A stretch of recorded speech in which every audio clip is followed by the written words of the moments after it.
Board exam 2026 के लिए top 100 question की इस सीरीज में आज बात करने वाले हैं क्वेश्चन नंबर 16 की, जो कि काफी इम्पोर्टेंट है। तो आइए सबसे पहले क्वेश्चन समझते हैं क्या है। क्वेश्चन है बेटा कि एक समकोण त्रिभुज की ऊंचाई इसके आधार से 7 सेंटीमीटर कम है। यदि कर्ण 13 सेंटीमीटर है तो अन्य दो भुजाएं ज्ञात कीजिए। क्वेश्चन क्या कह रहा है कि एक समकोण त्रिभुज की, तो सबसे पहले हम यहाँ पे बेटा एक समकोण त्रिभुज बना लेंगे।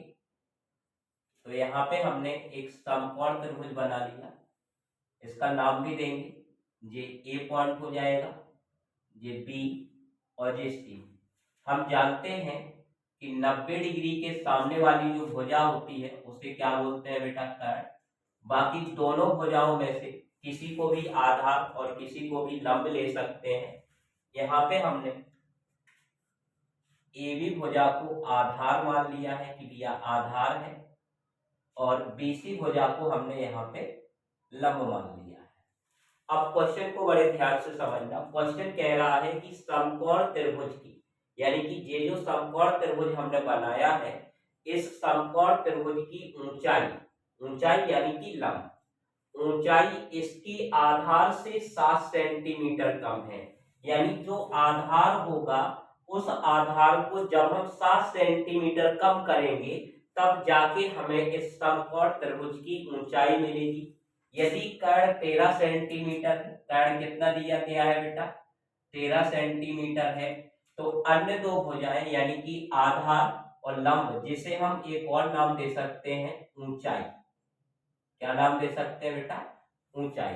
तो ऊंचाई और आधार हमें यहाँ पे ज्ञात करना है। तो हम मान लेंगे बेटा कि माना कि समकोण त्रिभुज, समकोण त्रिभुज ए बी सी का आधार x है तथा ऊंचाई, अब बड़े ध्यान से समझना। क्वेश्चन क्या कह रहा है कि जो ऊंचाई है वो आधार से 7 सेंटीमीटर कम है। यदि हमने आधार को x माना है तो इसकी जो ऊंचाई होगी बेटा वो x माइनस कितना हो जाएगा, 7 सेंटीमीटर हो जाएगा। कितना हो जाएगा, 7 सेंटीमीटर होगा। अब हमें क्या करना है, अब समकोण त्रिभुज,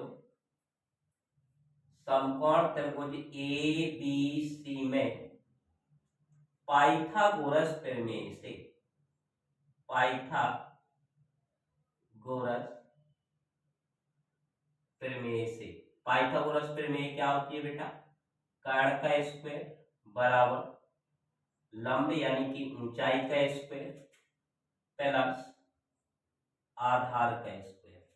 यहाँ पे बेटा कर्ण कितना दिया गया है, 13 दिया गया है, तो 13 का स्क्वायर हो जाएगा। ऊंचाई यानी कि जो लंब है वो x माइनस 7 का होल स्क्वायर। आधार कितना माना है बेटा, x, तो x का होल स्क्वायर। अब इसे सॉल्व करेंगे तो आप देख सकते हो यहाँ पे a माइनस बी का होल स्क्वायर फॉर्मूला लगेगा।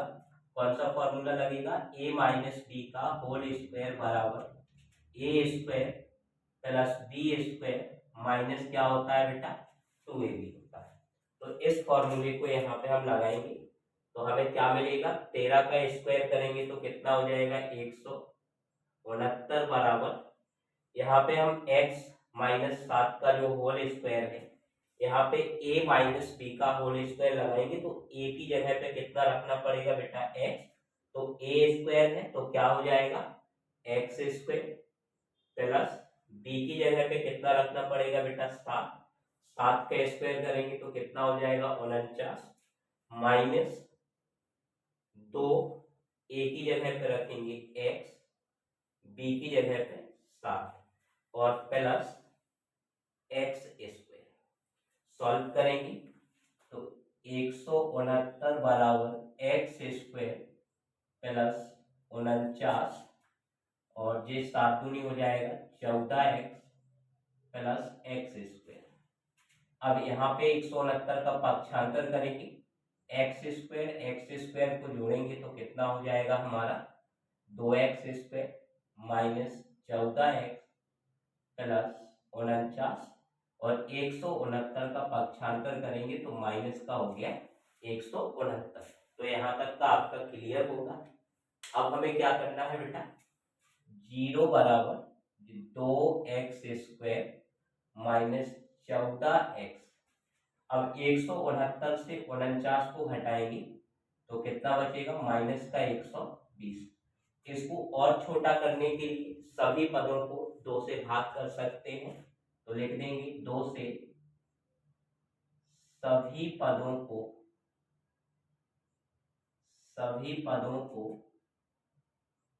भाग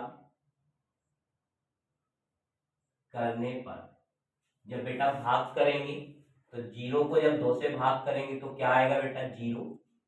2x² को अगर 2 से भाग करेंगे तो क्या आएगा x², माइनस 7x को 2 से भाग करेंगे तो माइनस का 7x, 14x को भाग करेंगे तो माइनस का 7x, 120 में 2 का भाग करेंगे तो माइनस का कितना हो जाएगा 60। अब इसे सॉल्व करना है हमें, यानी कि गुणनखंड विधि से इसको तोड़ना है। तो अब ऐसी दो संख्याएं हमें ढूंढनी है जिनका गुणा करने पे 60 आ जाए और माइनस चिन्ह होने की वजह से बीच वाली संख्या यानी कि 7 जो है वो माइनस करने पे मिलनी चाहिए। तो ऐसी संख्याएं होती हैं 12 गुणे 5, 12 पंचे कितना होता है बेटा 60, और अगर 12 माइनस 5 करेंगे तो कितना होगा 7 होगा। तो हम 0 बराबर x² माइनस 7x की जगह पे क्या लिख देंगे 12x minus 5x minus 60, bracket open करेंगे, बाहर माइनस चिन्ह है तो अंदर के चिन्ह बदल जाएंगे, माइनस का 12x हो जाएगा प्लस का 5x माइनस 60। पहले दो पदों से हम यहाँ पे x कॉमन ले लेंगे तो x माइनस कितना बचेगा बेटा 12 प्लस 5 कॉमन लिया तो x माइनस 12, ये सब 0 के बराबर है तो 0 बराबर, अब x माइनस 12 को कॉमन ले लिया तो x प्लस कितना बचेगा 5, अर्थात अब हम यहाँ पे x माइनस 12 बराबर 0 कर सकते हैं और x प्लस 5 बराबर भी 0, तो x बराबर हो जाएगा 12 और x बराबर माइनस का 5। तो आप देख सकते हो कि x की एक वैल्यू जो है वो 12 आ गई है और एक वैल्यू बेटा कितनी है माइनस का 5।